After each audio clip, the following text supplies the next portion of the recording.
المصنف رحمه الله ونفعنا بعلومه في الدارين آمين رضي الله عنا وعنكم. Telah berkata musannif, yakni pengarang kitab ini, semoga Allah Subhanahu wa taala memberkati ilmu beliau kepada kita semua hadirin hadirat di dunia dan juga di akhirat. Amin ya rabbal alamin. Insyaallah sebelum kita meneruskan lagi bab kemarin ini kita dah habis dan kita masuk bab yang seterusnya pada menyatakan suatu fasal yakni puasa sunat. Di samping kita puasa wajib, ada puasa sunat. Dan insya-Allah peristiwa penting yang mesti kita jangan terlepas pandang dan jangan kita lupakan peristiwa-peristiwa yang penting itu dalam bulan Ramadan ini.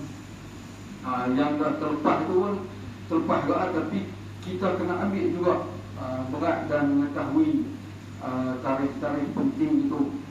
Yang mana pada tanggal 17 Ramadan dan tanggal 17 Ramadan berlakunya perang Badar Kubra. Jadi perang yang pertama dalam Islam, perang yang sangat bersejarah dalam agama kita ni, dengan orang yang bukan Islam, orang musyrikin pada ketika itu. Dan peristiwa yang kedua yang penting untuk kita kena tahu, iaitu pada tanggal 20 Ramadan. 20 Ramadan iaitu Fathul Makkah, pembukaan kota Makkah pada tanggal 20 Ramadan pada tahun ke-8 Hijrah. Fathul Makkah. Jadi menceritakan tentang kemenangan.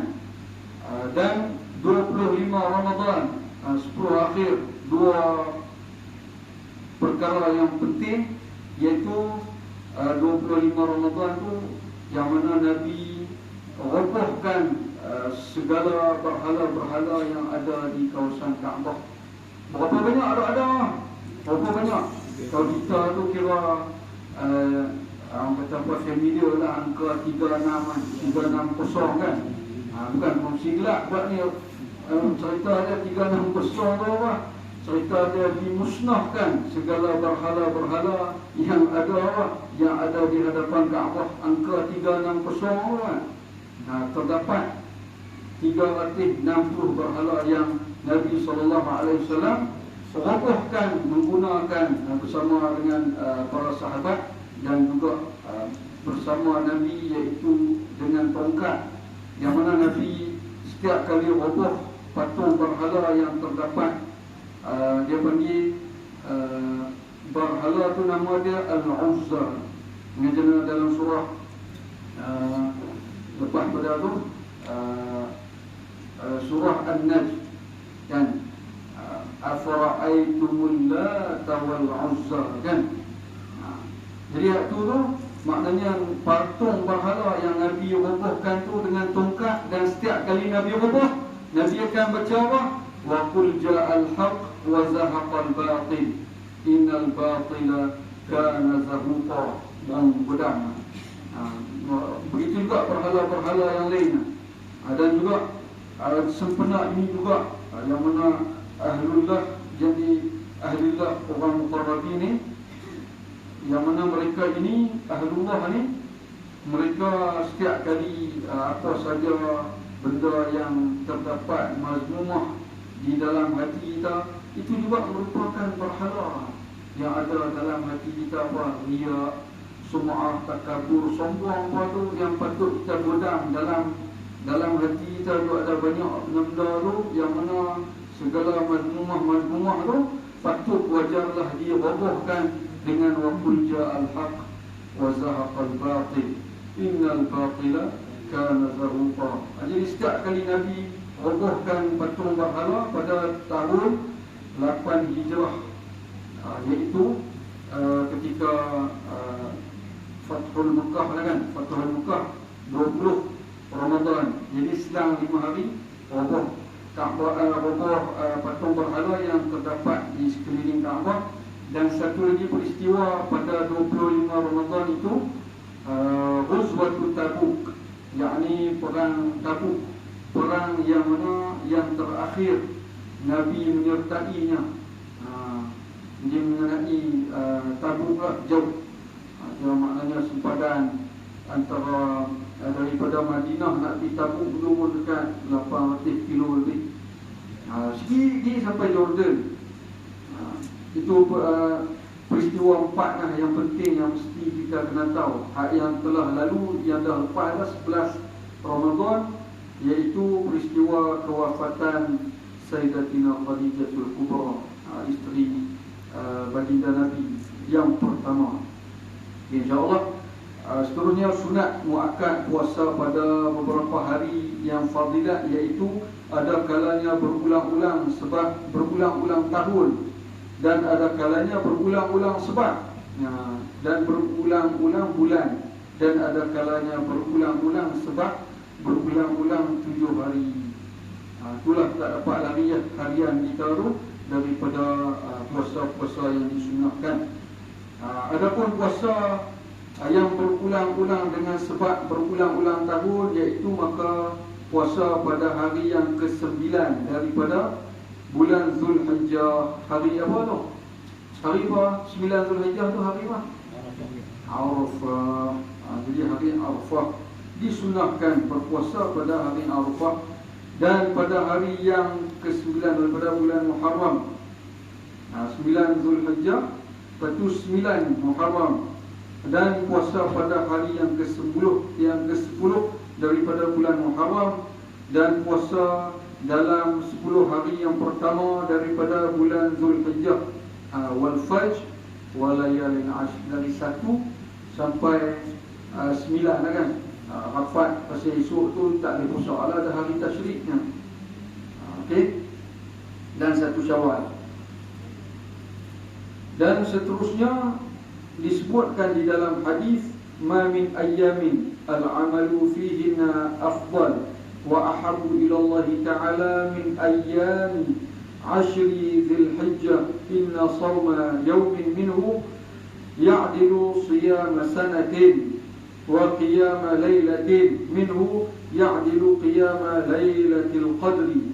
Qila walal jihadu fi sabilillah, qala walal jihadu fi sabilillah illa man uqira jawaduhu wa uhriqa damuhu. Riwayat Imam At-Tirmidzi dengan Ibnu Majah. Tiada daripada hari, segala hari yang dibuat amal di dalamnya yang terlebih afdal dan yang terlebih kasih kepada Allah Ta'ala daripada hari yang 10 yang pertama daripada bulan Zulhijjah, yang sangat-sangat dicintai Allah Ta'ala. Kalau seseorang tu puasa sunat ni pada hari apa? Pada hari 1 sampailah 10 Zulhijjah kan. Dan adalah puasa sehari daripada menyamai puasa setahun, dan berbuat ibadat semalam daripada menyamai berbuat ibadah di dalam Lailatul Qadar. Masya Allah. Itu kalau luar daripada bulan Ramadan lah. Dan dikatakan orang bagi Rasulullah SAW, dan tiada lebih daripada perang di jalan Allah Ta'ala kan. Maka sabdanya tiada lebih daripadanya melainkan orang yang perang di jalan Allah, lalu ditikam akan kudanya dan ditumpahkan darahnya, maka iaitu terlebih afdal daripadanya. Sehingga macam itu sekali puasa pada hari pertama dalam bulan Zulhijjah, dan kemudian lagi sunat muakkad yang dituntut, sunat yang dituntut pada bulan-bulan haram, iaitu segala Ashhurul Hurum. Jadi dia ada berapa tu Ashhurul Hurum tu kan? Iaitu ada 4. Inna iddatash shuhuri 'indallahi 12 syahran fi kitabillah yawma khalaqas samawati wal arda minha arba'atul hurum. Jadi yang pertamanya tu ialah bulan Rajab, pun telah berlalu. Ini Zulqa'dah dengan Zulhijjah dan juga Muharram. Itu adalah bulan-bulan haram. yang bermaksud dalam satu hadis yang terlebih afdal puasa kemudian daripada bulan Ramadan itu, iaitu puasa di dalam bulan Syahrul Muharram. Tapi itu lah pasal benda sunat ni, nanti ramai yang cakap alah ni sunat ya, tak buat tak apa, bunyi pun lah. Kita kena ubahlah sikap yang kalau kata kita seorang yang macam tu lah. Sebab apa? Jadi sebabnya dia hak tu pun merupakan satu dia macam ni lah. Kalau kita buat benda yang wajib tu modal kita kan, Rasul Mal kata Ibn Ghazali, buat hak wajib kita ni sehari semalam 5 waktu ni dia panggil modal. Jadi takkan kita tak ada pulangan modal dan balik modal. Ada mau nego tu takat cukup berkeluar 100, lepas tu dapat pun 100, tak ada untung pecah peluh apa, duduk tengah panas, contoh orang nego kat pasar. Jadi dunia pun kita mau untung, takkan akhirat kita tak mau untung kan?